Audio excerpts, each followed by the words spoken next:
에베소서 1장 4절입니다.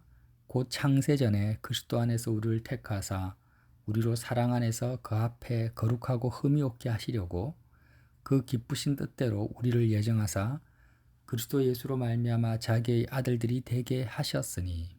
아멘.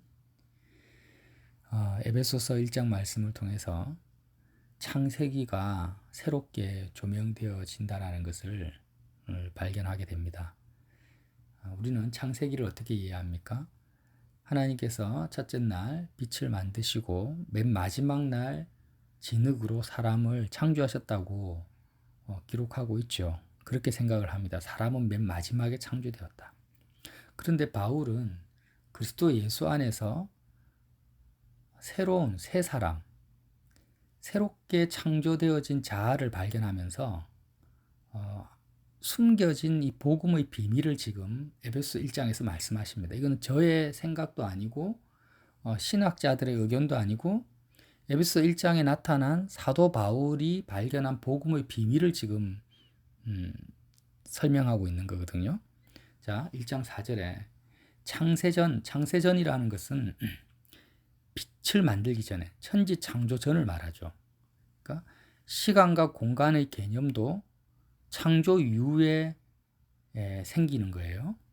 창세전이라는 것은 시간과 공간의 개념이 있기 이전에 삼위일체 하나님만 오로지 있을 그때, 그 창세전에 삼위일체 하나님 중에서 예수님, 그리스도 안에서 우리를 택하셨다.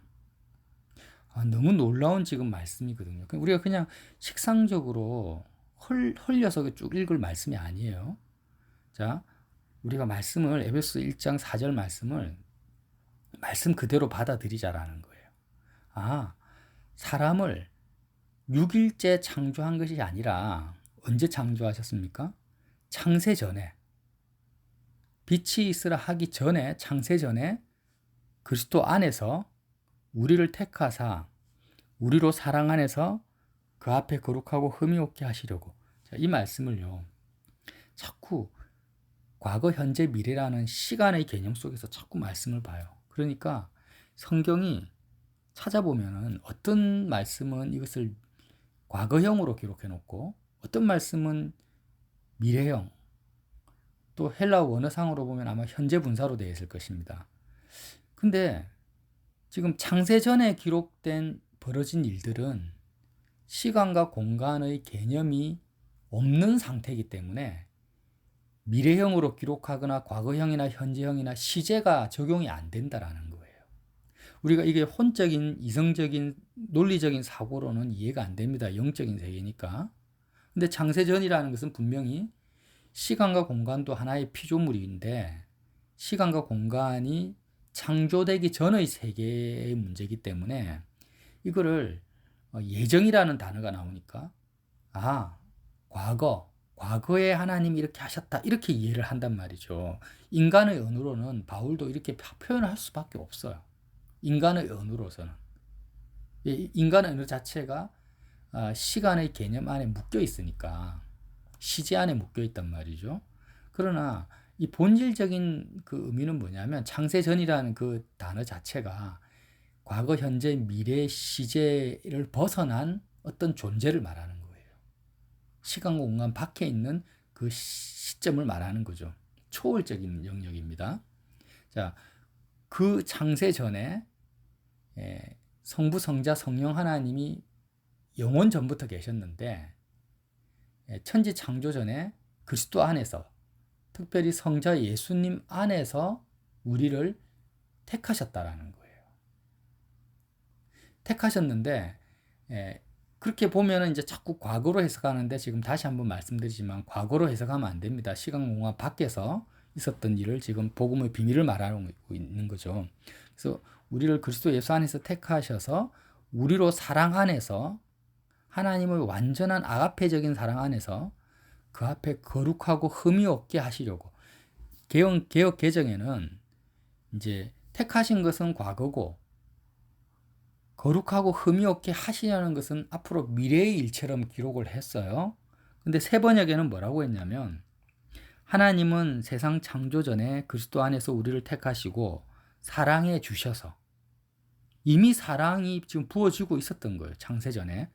하나님 앞에서 거룩하고 흠이 없는 사람이 되게 하셨습니다라는 거예요. 과거형으로 말합니다. 우리말 성경에도 하나님 앞에서 거룩하고 흠이 없는 사람이 되게 하셨다고 나옵니다. 이제 조금 풀어서 해석해 볼게요. 사람을 언제 창조하셨습니까? 사람의 본질은 이 진흙으로 만들어진 육체가 아니에요. 육체가 아니라 영인데, 영원한 성질을 가진 영인데, 이 사람의 영은 천지 창조 전에 이미 예수 그리스도 안에서 택하신 사람의 그 영이 창조되었다라는 거죠. 하나님의 완전한 사랑 안에서 어떤 모습으로요? 거룩하고 하나님과 친밀하고 하나님과 연합된 상태가 거룩이죠. 거룩하고 흠이 없는 상태로 완전한 거룩하고 흠이 없는 하나님과 온전히 연합된 그 택함 받은 사람이 언제 창조되었습니까? 창세전에 예수 그리스도 안에서 창조되었다라는 거예요. 그러면 창세기에 나와 있는 6일째 진흙으로 빚으신 것은 뭐냐? 창세기를 자세히 읽어보세요.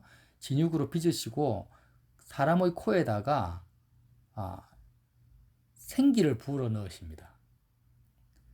그러니까 하나님 안에 있는 생기가 사람의 코 안으로 진흙 안으로 들어가서 사람이 생명이 되고 진짜 사람으로 완성되어진 거죠.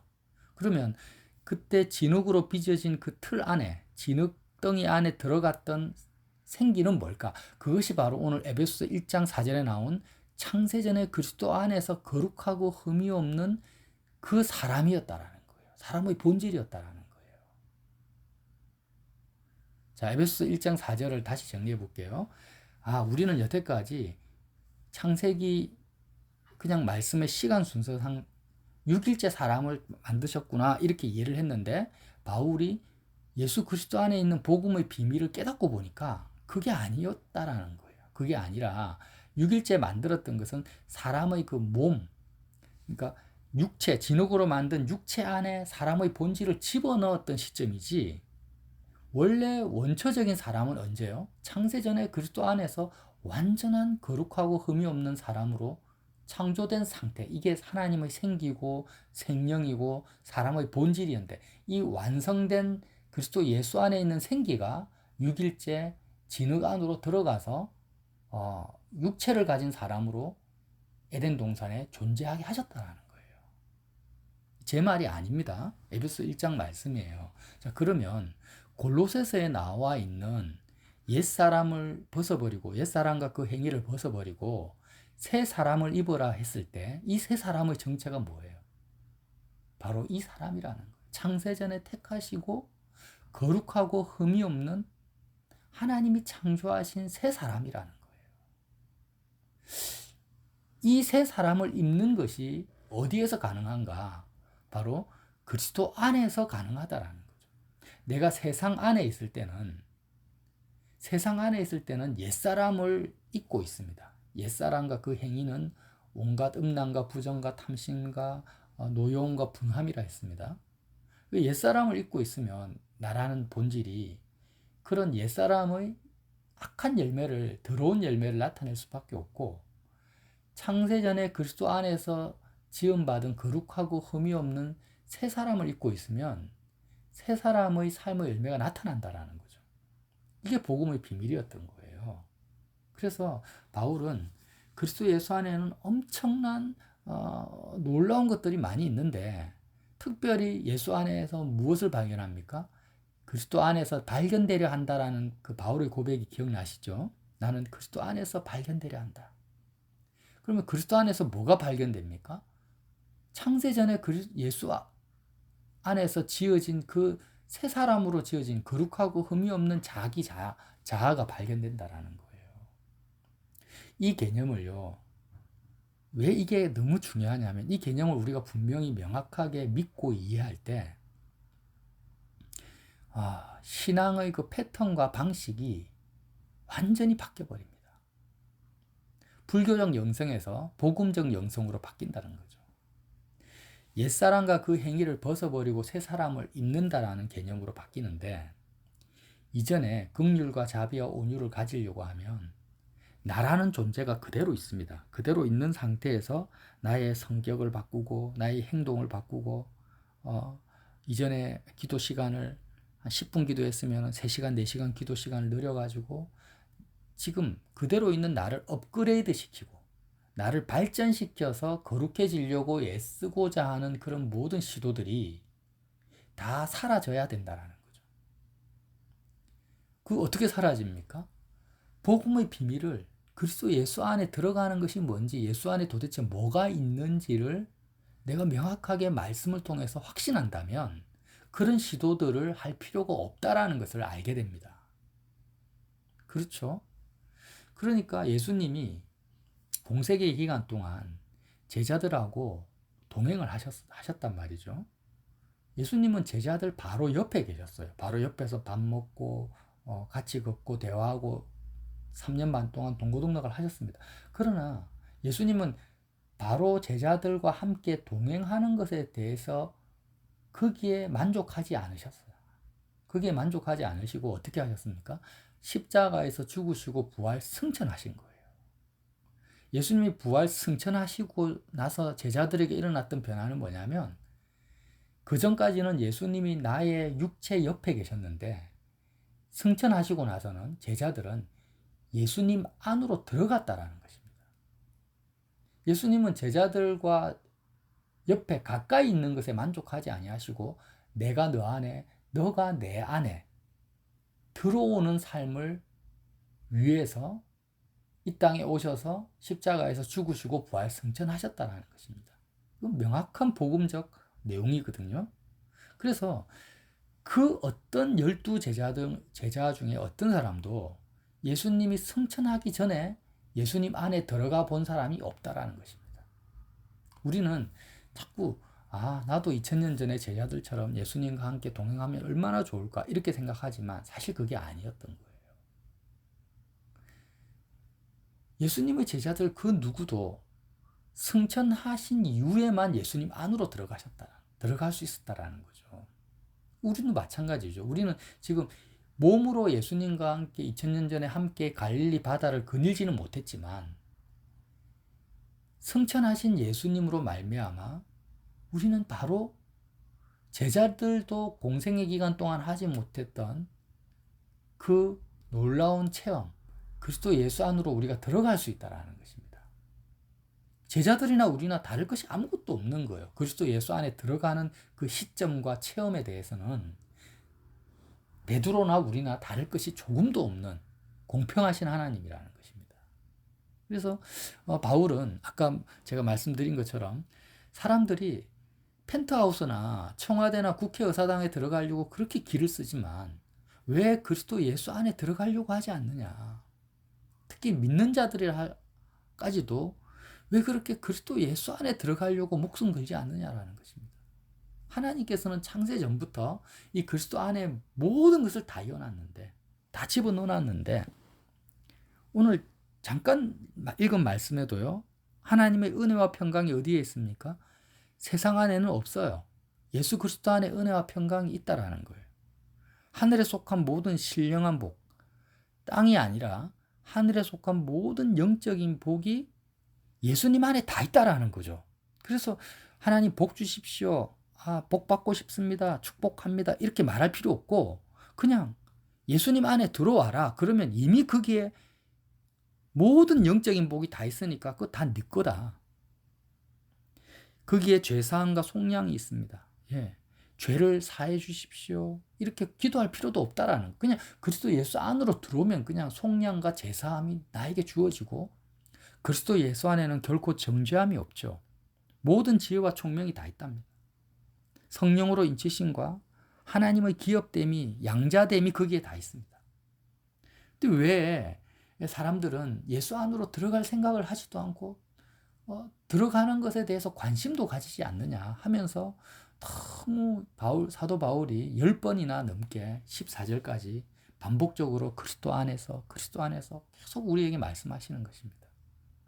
여러분, 오늘 핵심적인 내용은 뭐냐면 창세기를 다시 봐야 된다라는 거예요. 우리가 이 말씀, 에베소서 1장 4절 말씀을 과거냐, 현재냐, 미래냐, 뭐 칼빈의 예정론이나 뭐 알비니안주의나 이런 것을 관점을 가지고 보지 마세요. 그건 역시 혼적인 생각이에요. 인간의 그 영은요, 이성과 판단을 초월해 버립니다. 우리 육체가 혼적인 영역을 능가할 수 없는 것처럼 우리의 혼이 영적 세계를 이해하거나 품을 수가 없습니다. 근데 지금 그리스도 예수 안이라는 그 공간 자체가 이미 영적인 개념이기 때문에 이게 나의 이성, 과거, 현재, 미래로 따져서는 안 된다라는 거죠. 그러나 팩트, 사실은 뭡니까? 아, 그렇구나. 창세 전에 시간과 공간, 이 창조되기 전에 이미 나는 지음을 받았구나. 지금 복음을 통한 비밀, 복음의 비밀을 말합니다. 바울이 30년을 사역하셨어요.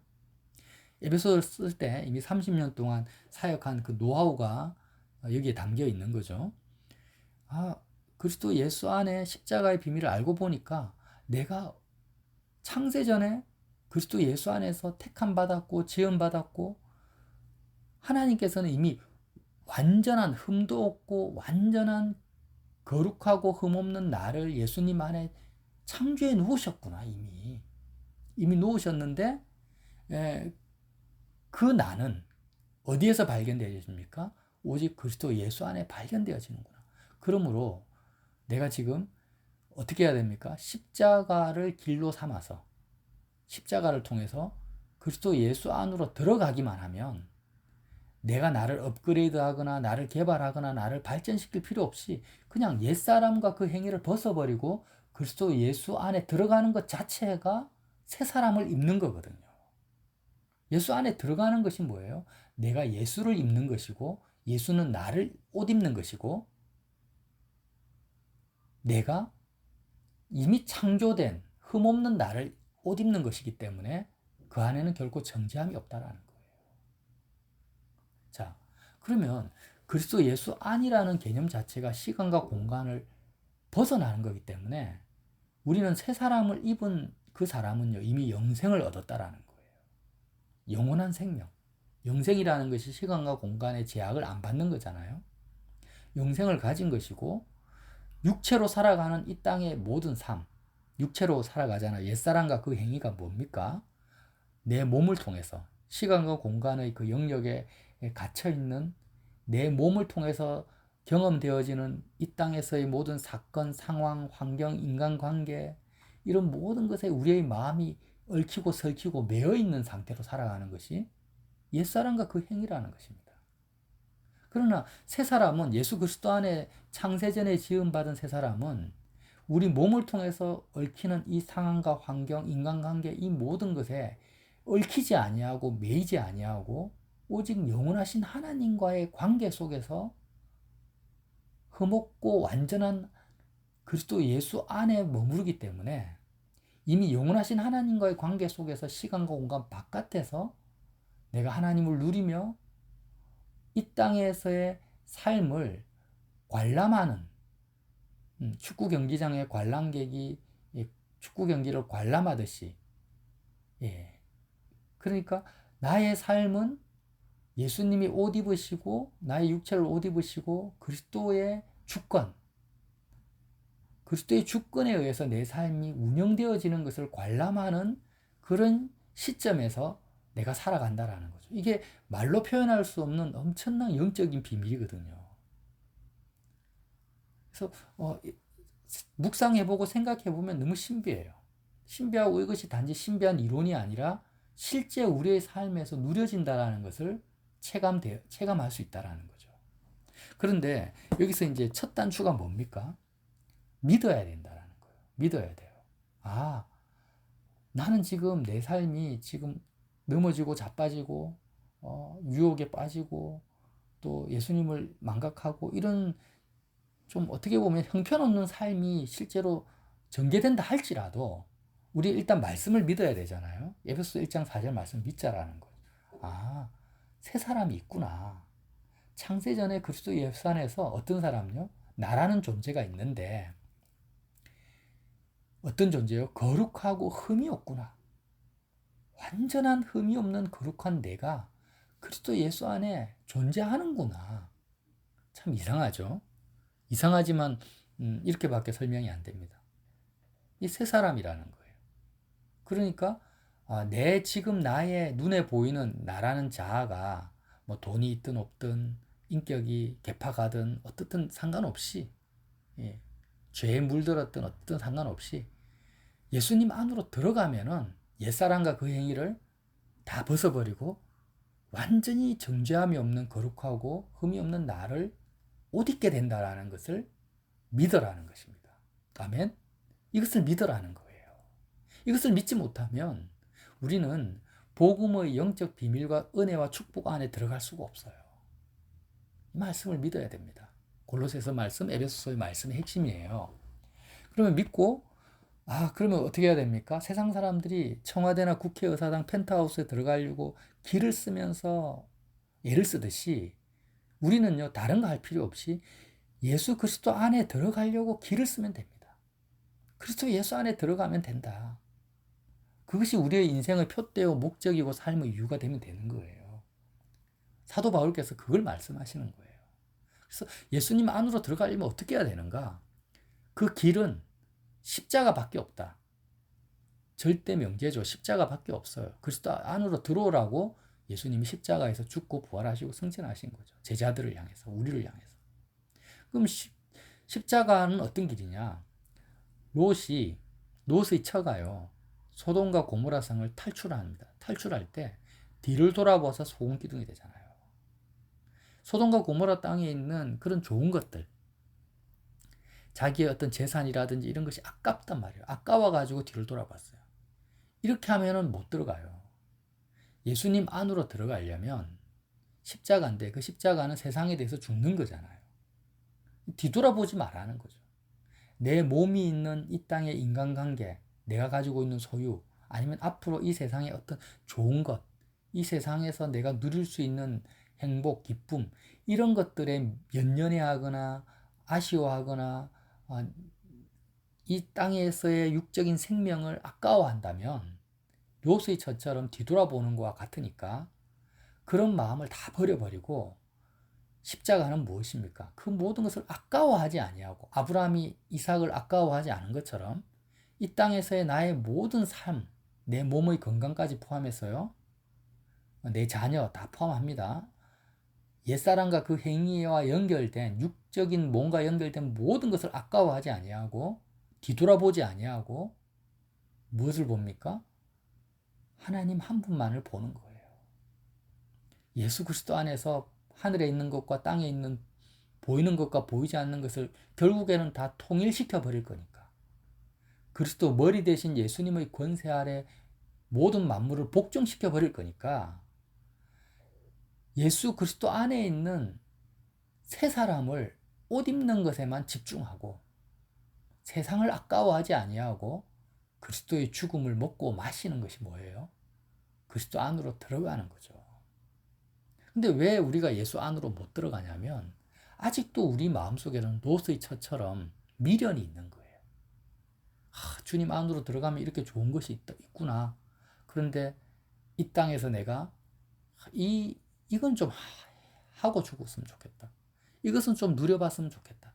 이 땅에서는 이렇게 됐으면 좋겠다라는 그런 아쉬움과 소원함과 뒤돌아봄이 있기 때문에 십자가의 그 길이 그리스도 예수 안으로 들어가는 정도가 나에게 되지 못하는 것입니다. 자꾸 내가 뒤돌아보니까요. 근데 사도 바울은 로마의 감옥에서 안타까운 마음으로 말씀하시는 거죠. 너희 믿는 자들아, 에베소에 있는 성도들, 골로새에 있는 성도들아, 인생의 표대를 그리스도 예수 안으로 잡아라. 그러면서 제가 오늘 다 나누지는 못했지만 여러분 에베소 1장 1절에서 14절까지 한번 읽어보십시오. 다 있습니다. 예수님 안에 다 있어요. 그 은혜의 풍성함, 속량 제사함, 그리스도 안에서만이 그의 영광을 찬송할 수가 있습니다. 우리가 찬양 집회나 주님을 찬송을 하려고 애를 쓸 필요가 없는 거예요. 찬양 집회 가려고 애쓸 필요도 없고요. 그냥 예수 그리스도 안에 정말 내가 들어가면 하나님의 그 은혜의 영광이 우리의 마음속에 고스란히 전달되어지면서 그냥 찬송이 되어진다고 합니다. 예. 제 말이 아닙니다. 사도 바울의 말씀입니다. 성령의 말씀입니다. 그래서 저와 여러분이 오늘도 다른 어떤 것보다도 우리 삶의 표대를요, 십자가를 통해서 그리스도 예수 안에 들어가서 거룩하고 흠이 없는 새 사람을 입는데 마음을 두시기를. 이것을 위해서 바울이 어떻게 했습니까? 그리스도 안에서 발견되어지고자 한다 하면서 십자가를 짊어지고 산다고 하죠. 내가 십자가를 짊어지고 삽니다. 왜? 그리스도 예수 안에서 머무르기 위해서. 저와 여러분이 이 복음의 비밀 안에 창세전부터 예정된 이 복음의 비밀 안에서 그리스도의 영광을, 하나님의 영광을 찬송하는 그 수준에 이르기까지 끝까지 예수 그리스도 안을 표대로 삼는 믿음 있는 저와 여러분 되시기를 예수님 이름으로 빌어드립니다.